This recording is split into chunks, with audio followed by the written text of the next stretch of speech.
Bakunzi b'Ingenzi TV, reka twongere tubahe ikaze. Abakunzi b'ikipe ya Rayon Sports ntibazakumbura Uwayezu Fidèle kuko yabimye amatsinda ayihera eri Bengazi. Kuva Uwayezu Fidèle yagabirwa ikipe ya Rayon Sports nta cyerekezo gihamye arayiha.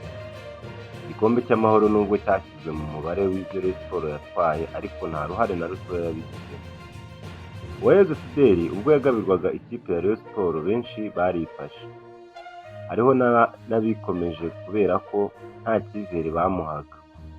Umwaka wa mbere yakinnye mu matsinda, bamwe bihanganiye umwanya yagize. Shampiyona ya 2021 2022 ntabwo abakunzi b'ikipe ya Rayon Sports bazayikumbura.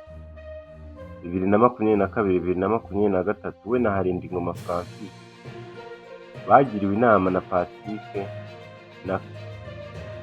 nabwo nta musaruro bigeze batanga. Abakunzi b'ikipe ya Rayon Sports barebye uko shampiyona 2022-2023 yagenze, baguzemo abakinnyi benshi babona ko ntaho baganisha ikipe. 2023-2024 yari igiriwe inama n'ikipe yo kujya mu marushanwa mpuzamahanga ko yagura abakinnyi beza bazatanga umusaruro, ariko nk'umuzamu w'umugande waguzwe nta kintu kandi yaguzwe amafaranga aracyanahembwa.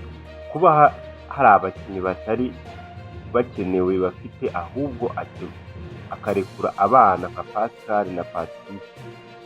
Kuba ikipe ya Rayon Sports ikinnye imikino 6 igatsinda umwe, ikanganya 4 igatsindwamo umwe, byerekana ko nta cyerekezo na gitoya ifite.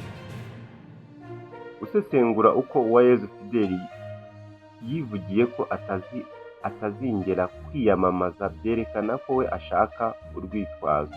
Kuba Uwayezu Fidèle yibera kuri Rayon Sports y'abagore agahunga iy'abagabo bituma abatoza bakora ibyo bishakiye, maze umusaruro ukabura. Ni iki gituma hagati mu ikipe ya Rayon Sports harimo umwuka mubi ku mutoza n'abakinnyi?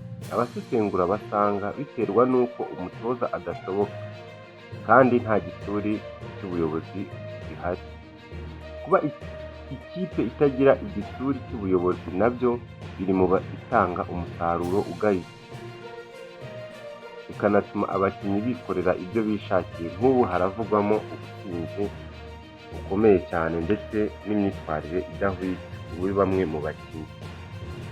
Abafite umuti ni mu buvugutire Rayon Sports amazi atararenga inkombe. Turabashimiye, tubasabye gukora subscribe, like na comment.